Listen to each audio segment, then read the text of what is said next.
どうもこんにちは、ジェニュエンウォッチです。今日は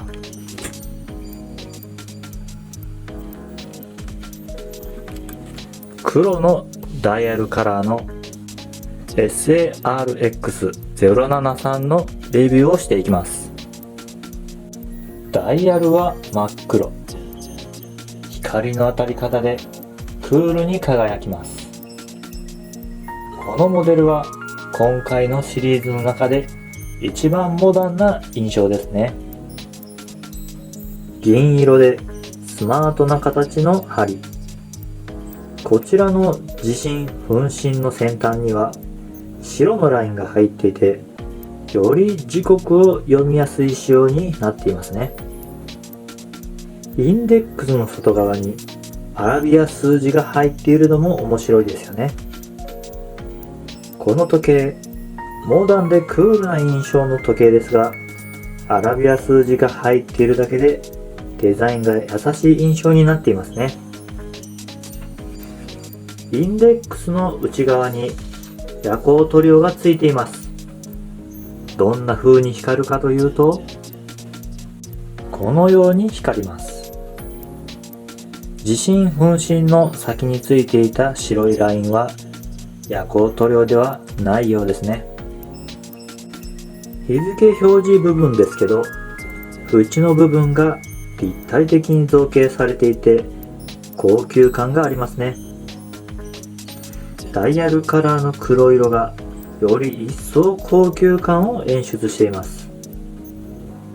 ちなみにこのモデルだけ数字のバックグラウンドカラーが黒になっています。両方向に回転可能なベゼルです。ダイバーズみたいにカチカチっと音はしません。ややタイトな回し心地です。正直ダイバーズじゃないのならこの機能は意味あるのかなって感じがします。なので私は回転する必要はないかなと思いました。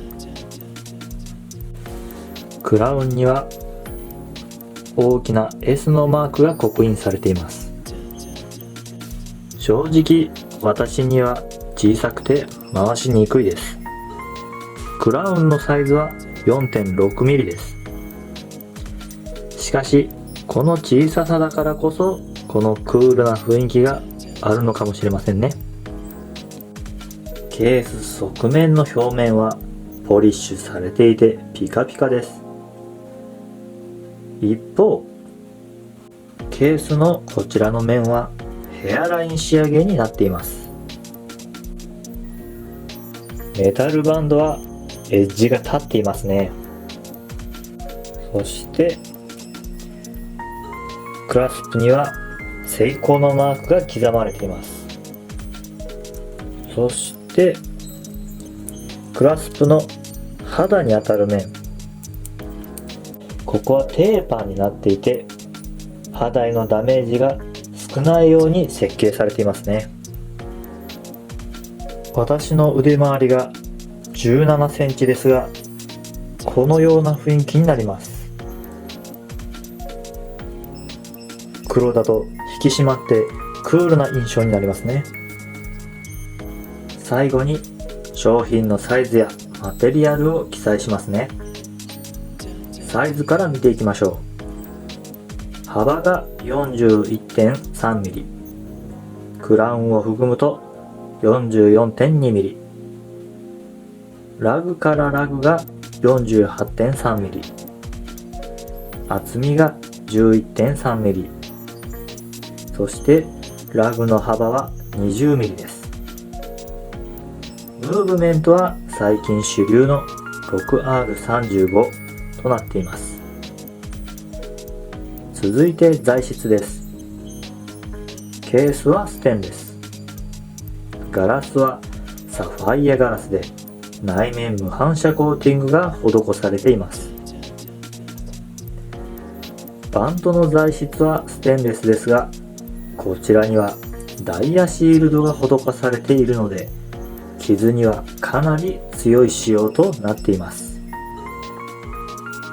このモデルには白と緑のダイヤルのバージョンもあります。気になる方は URL を備考欄に貼っておくので、そちらも見てください。